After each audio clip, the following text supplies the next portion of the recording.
Let's talk about the Cleveland Browns. The biggest question with this organization for this entire offseason going into next year is who will be the starting quarterback week 1. Currently, they have 3 quarterbacks on their roster. They have Deshaun Watson, Shedeur Sanders, and Dillon Gabriel. But they no longer have Kevin Stefanski as a head coach. Over a month ago, they fired him. He is now the head coach with the Atlanta Falcons. A couple weeks ago, the Cleveland Browns made the decision to bring in Todd Monken as their new head coach, who is the former offensive coordinator with the Baltimore Ravens, so he knows his division very well. He'll be an offensive head coach. He already supports Shedeur Sanders. When he had his first meeting with the Cleveland Browns behind the scenes, when he walked into the office, Shedeur Sanders walked in. He said that we tried to draft you. Things did not work out with the Baltimore Ravens, but maybe it works out with the Cleveland Browns. Oh, yeah.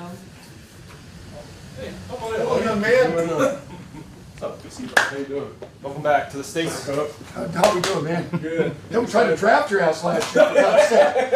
It's all worked out. Yeah. You remember that, right? Yeah, that's what I was about to tell you. Someday we'll get a chance to talk about that. Yeah.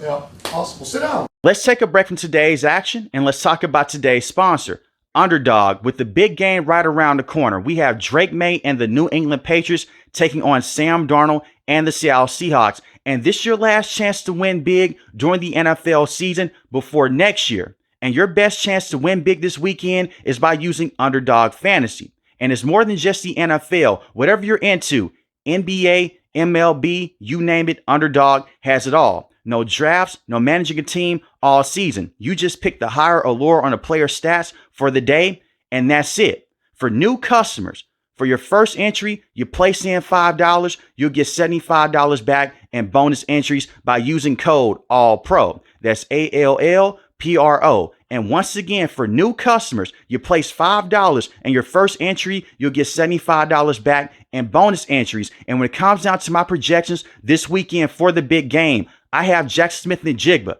higher in receiving and rushing touchdowns. All he has to do is just get one. He gets a rushing touchdown or receiving touchdown, that projection wins. And he was statistically the best wide receiver in the NFL this season. And he's been going crazy in the postseason as well. I have Drake May lower on passing yards under 222.5. And I have Sam Darnold higher on passing yards over 230.5 passing yards.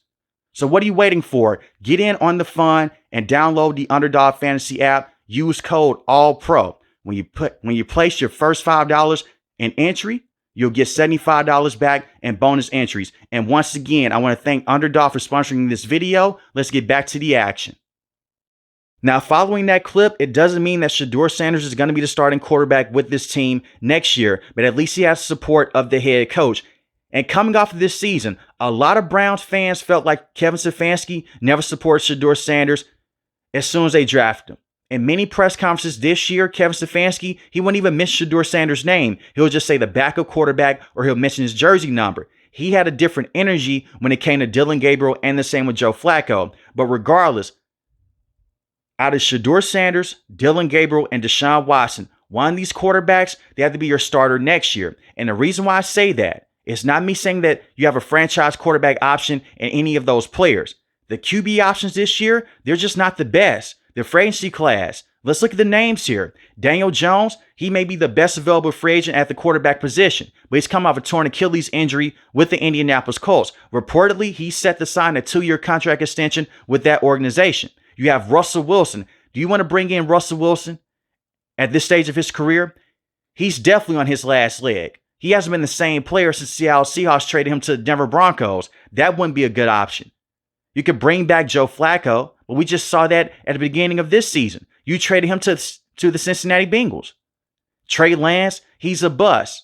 He's a third-string quarterback at best. Marcus Mariota, he's a solid backup. He's not going to come in and be a game changer for you, and you're spending more money to bring in a free agent quarterback. Gardner Minshew, more so of a second or third-string quarterback. Zach Wilson, he's a bust just like Trey Lance. Jimmy Garoppolo, we've seen him as a starter before with the 49ers. We've seen him as a starter with the Las Vegas Raiders. He may just stick with the Los Angeles Rams as a backup quarterback. That's a perfect role for him. So your options for agency, they're not the best. You have 2 first-round draft picks in the NFL draft, but this is not a good draft class for quarterbacks this year. All the people last year, they were saying 2025 is a weak quarterback class. Wait for 2026. Maybe it's Arch Manning. Maybe you can get Lenore Sellers. This was not a good draft class this year. Fernando Mendoza, easily the best quarterback in this draft class. Maybe you go with someone like Ty Simpson, but the New York Jets, they have the second overall pick. Dante Moore, he went back to college. So instead of going out there and trying to reach up for a quarterback, you may be able to just go out there and fill out your roster with those 2 first-round draft picks and potentially trade back and get another first-round draft pick in next year's draft class. So it just makes sense to stick with what you have in the building, instead of just trying to go out there and force the issue in the first round. And even if you draft a quarterback in the 4th or the 5th round, you're wasting a draft pick, in my opinion. You could easily hit on a wide receiver or a running back that late in the NFL draft, or potentially a tackle to help out your offense here. Now, out of the 3 options that you have, I think that Shedeur Sanders would be the best option for this team. And once again, it's not me calling him a franchise quarterback. I just think that he's a better player than Dillon Gabriel, and the same with Deshaun Watson at this stage of his career. Going back to the preseason, this was a weird quarterback class that they had in this room, or a quarterback room that they had in general. Going back to the preseason, you had Deshaun Watson. He wasn't going to play at all this year. He tore his Achilles last season. You had Joe Flacco, Kenny Pickett, Dillon Gabriel, and Shedeur Sanders. And the way that Kevin Stefanski handled this entire situation was just terrible. Now, he made the NFL playoffs a few years ago with Joe Flacco as a starting quarterback. He called him off the couch. He didn't need to get first-team reps. He knew this system. But you have Kenny Pickett. You saw him with the Steelers in this division. Everyone knew damn well that Kenny Pickett was not going to be a starting quarterback with this team. He's more so of a second or a third string quarterback, and you made a move to go out there and to bring him in. He went down with an injury. He wasn't able to play in the preseason. So you trade him to the Las Vegas Raiders, and yet again, he was a terrible backup for that team. Now you have Dillon Gabriel. You gave him more first-team reps and more reps in general over Shedeur Sanders, and the reason why Kevin Stefanski did that, he thought highly of Dillon Gabriel. He selected him in the 3rd round for a reason.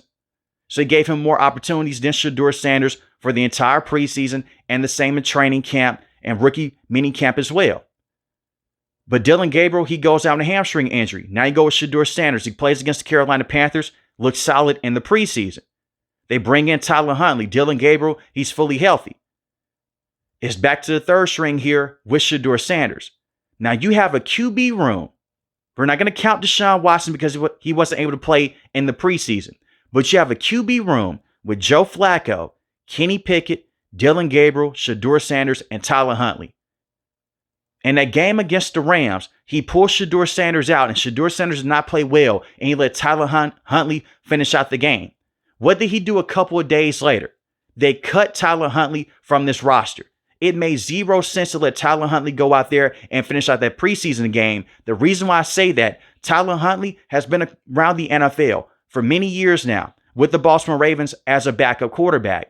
You know what you have in him. It will make more sense to have your rookie quarterback go out there in that tight situation to potentially lead you into field goal range or potentially get the game-winning touchdown in the preseason. And we've seen many coaches do this. Kyle Shanahan has done this. The same with Sean McVay. They know who their second-string quarterback may be. If they have a young player, maybe he's undrafted, go out there and put on some good film. Maybe we can help push you to a different team, or maybe we can help keep you around as a third-string quarterback. So the way that Kevin Stefanski managed this entire QB situation in the preseason just made 0 sense.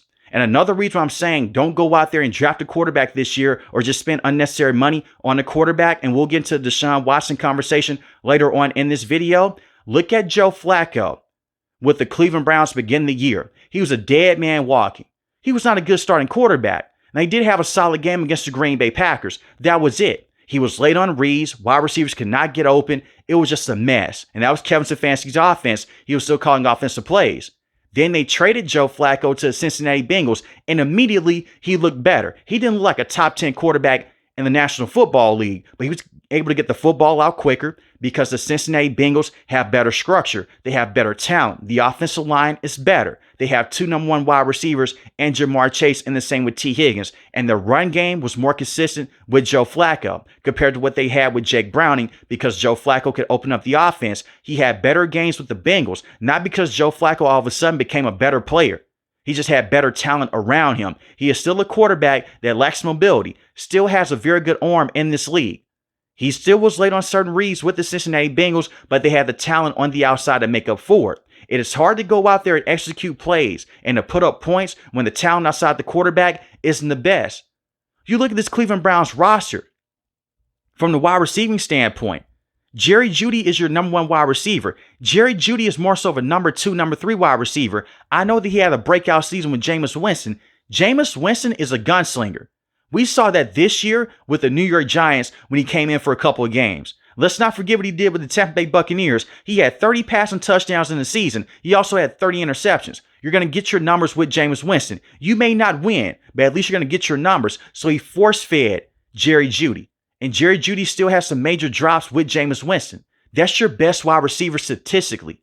That's the best wide receiver in your room. Cedric Tillman, more so of a number 3, number 4 wide receiver. Isaiah Bond, you got lucky here. He's supposed to be a top draft pick, maybe in the 2nd or 3rd round. He had an allegation off the field, and it wasn't true. Coming out of Texas, blazing speed. You picked him up as an undrafted free agent. There's a lot of upside there, but he only had 18 catches in the regular season. Now, the tight end room, I like what they have. Harold Fanning Jr., very good player this year. David Njoku, he's fully healthy. He's a very good receiving tight end. But it will make more sense to go into free agency, go into the NFL draft, and build out this offense around Deshaun Watson, Shedeur Sanders, or Dylan Gabriel, whoever the starting quarterback may be next year. And I like the running backs that you have. Dylan Sampson, I think that he's a very good rotational running back. Quinshon Judkins, he looked very good this year before he suffered that brutal leg injury. If he can return back to form next season, that's a very good running back room. You need more help with the offensive line. You need more help in the receiving department. The offensive line here, they need a brand new offensive line from tackle to tackle. They just need a bunch of help. But going back to the Shedeur Sanders conversation, you may say, okay, in 7 games as a starter, he had 7 passing touchdowns and 10 interceptions and 1 rushing touchdown, 1,400 passing yards. Why am I so high on him being the starting quarterback with this team? I'm not very high on Shedeur Sanders. I think that he gives them the best chance to go out there, manage games, and to win football games when next season approaches.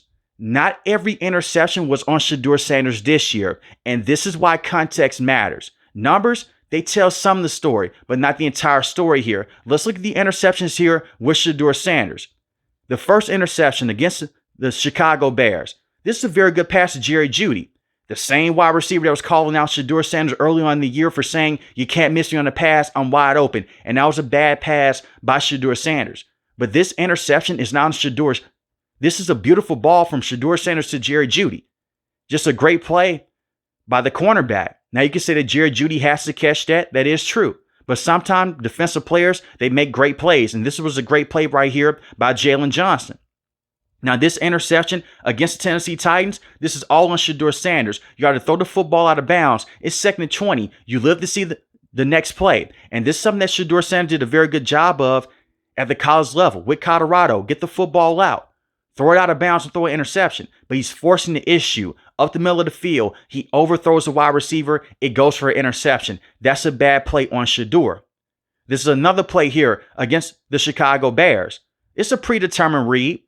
But it's also the coaching here with the offensive coordinator and Tommy Rees. At this point in time, Kevin Stefanski, he gave up play calling duties. Throws the football, very good play by the defender here. Jumps the window, goes for an interception. Now you can say that's a bad play on Shedeur Sanders, but he got the football where it needs to be. Just a defensive player made a very good play. This interception against the Buffalo Bills here. Quinshon Judkins out of the backfield is the right read. Couldn't catch the football. It pops up. It goes for an interception. That's not on Shedeur Sanders. Now, this play against the Buffalo Bills here. Joey Bosa makes a very good play. I'm placing this blame on Shedeur Sanders. And the reason why I'm placing this interception and this blame on Shedeur, throw the football into the ground. Live to see another play. Just dead the play. Harold Fanning Jr. is wide open right behind the line of scrimmage. But Shedeur is trying to force the issue. He locked into one target. He panicked. Throw the football into the ground or throw the football to Harold Fanning Jr. and pick up 3 to 4 yards. So that's a bad play by Shedeur. And he is a rookie. You can give some grace here.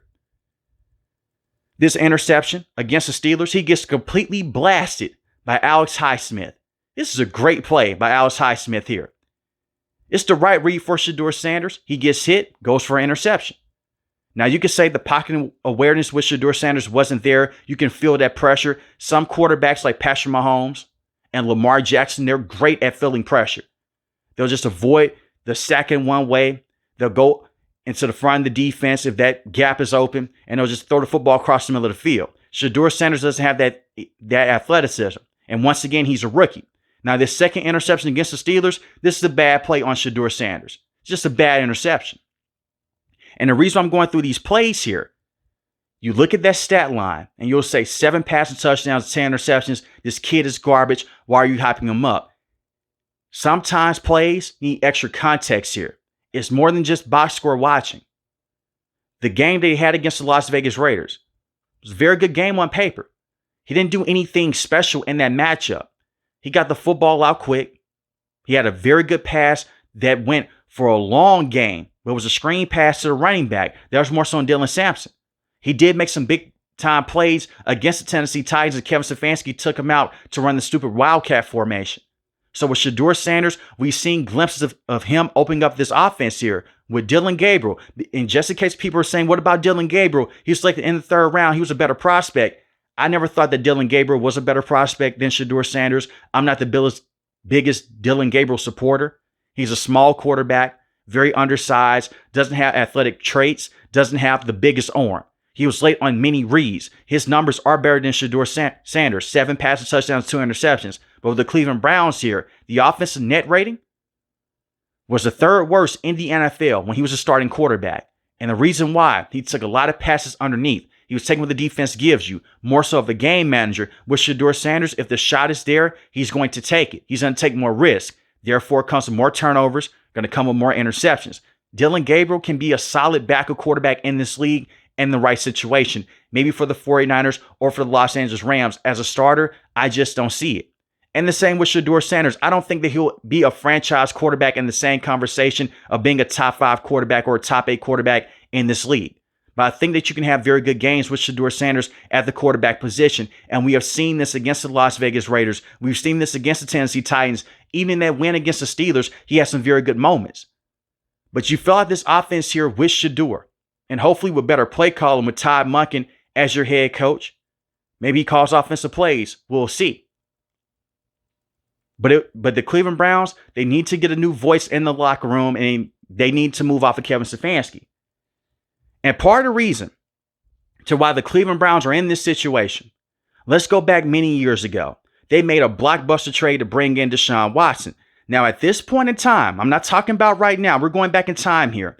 At this point in time, when the Cleveland Browns made this trade, they did not view Baker Mayfield as a franchise quarterback. Obviously, that was the case. That's why they moved on from Baker Mayfield. Deshaun Watson, his last year with the Houston Texans in 2020, 4,823 passing yards, 33 passing touchdowns and 7 interceptions. He was viewed as a top 5 quarterback. To some people, a top 3 quarterback. It was between him, Patrick Mahomes, Lamar Jackson, even Josh Allen, who's up and coming at that point in time. Not the same Josh Allen that we see in today's game. Deshaun Watson was all world with the Houston Texans. But you had a lot of allegations come out. He was very upset with the Houston Texans organization. He set up that last year. So Deshaun Watson, he did not play in 2021. He wanted to leave. So the Cleveland Browns, they saw an opportunity here. The Cleveland Browns haven't had a franchise quarterback in many decades. They're not known for developing quarterbacks to that next level when they're young in their career. So they said, to hell with it. We're going to trade 3 first-round draft picks and 2 fourth-round picks to bring in Deshaun Watson. And on top of that, we're going to give you a guaranteed contract, 5 years, $230 million, before you even put a jersey on. That is how bad the Cleveland Browns wanted to bring in Deshaun Watson. And you're taking a huge risk here. He missed that entire year, not due to an injury. He sat out. So his first year with the Cleveland Browns, 7 passing touchdowns and 5 interceptions, 1,102 passing yards. The reason why his numbers were that low, he got suspended for 12 games, allegations off the field. Haslam ultimately made this decision. He's the owner with the Cleveland Browns. He didn't give a damn about the allegations. He didn't care about the suspension. He was thinking long term here. We have this quarterback. We have this defense. We can make it to the postseason with Deshaun Watson. We went to the playoffs with Baker Mayfield. That's his thinking here. They were not thinking that Deshaun Watson was going to deal with injuries in his career. The injury history here with Deshaun Watson, who is still a young player. He's not 21, 22 years old. He's not in his late 30s either. But the injury history here is scary as hell. Torn ACL with the Houston Texans his rookie year, missed the majority of the season. Suffered injuries at Clemson at the college level. With the Cleveland Browns, that first year suspended for 12 games. His second year, goes out there, he's struggling. Then he starts to play better. He hurts his shoulder against the Baltimore Ravens, out for the rest of the season. Comes back the next year, tears his Achilles.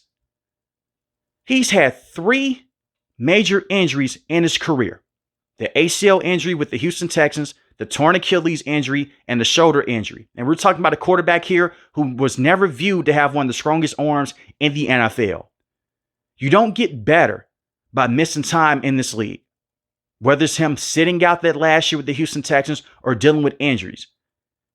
Now, many people may just say, you know what, wash your hands clean, Deshaun Watson, move on from him.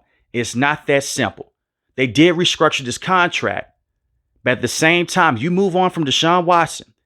He has a cap hit of $80.7 million in 2026. It's impossible to move on from Deshaun Watson. If you move on from him, you'll be in cap hell. So it makes more sense to keep Deshaun Watson on the roster. Now, they may be inclined next year to start him at the quarterback position. I just don't see it anymore. This is a man that suffers so many injuries. And when we have seen him on the field with the Cleveland Browns, he just hasn't been a good player. Now, you can make the case that was with Kevin Stefanski. This is Todd Monken, sure. But once again, you don't get better by missing time. And he re-injured his Achilles in the offseason. So out of all the quarterbacks here that I'm looking at, it comes down to Shedeur Sanders, Dylan Gabriel, and Deshaun. I'm taking Shedeur Sanders to be the starting quarterback next year. And if it doesn't work out, you build up this roster on the offensive end. Your defense is already set. And we'll get more into the defense here in the next couple of minutes.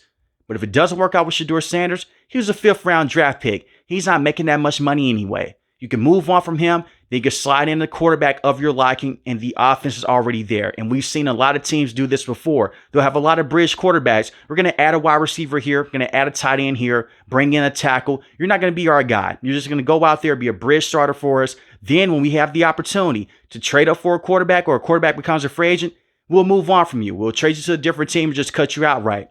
That's the business of football. But with Shedeur Sanders, there's definitely something there to me as being a starter in this league.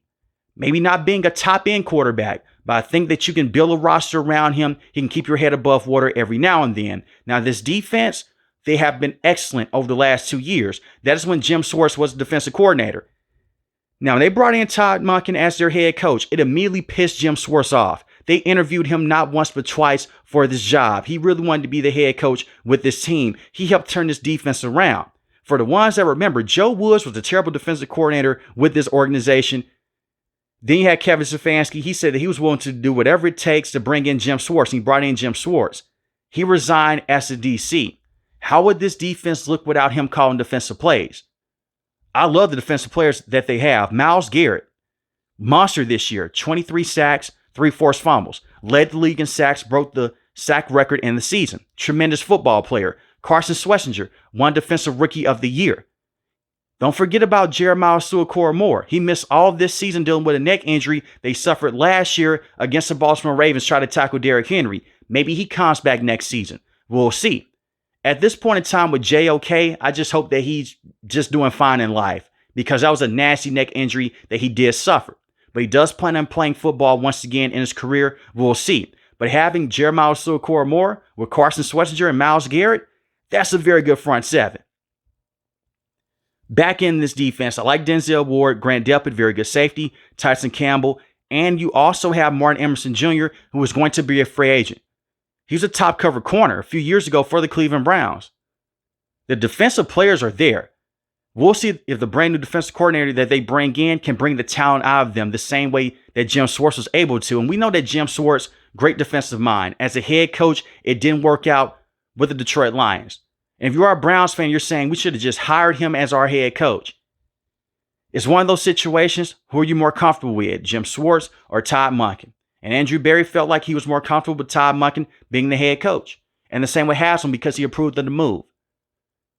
The Cleveland Browns is going to take some years to get there on the offensive end. And they're a tale of two different teams. Defensively, they're ready to win big now. But offensively, they need a lot of help. And it's more than just a quarterback room here.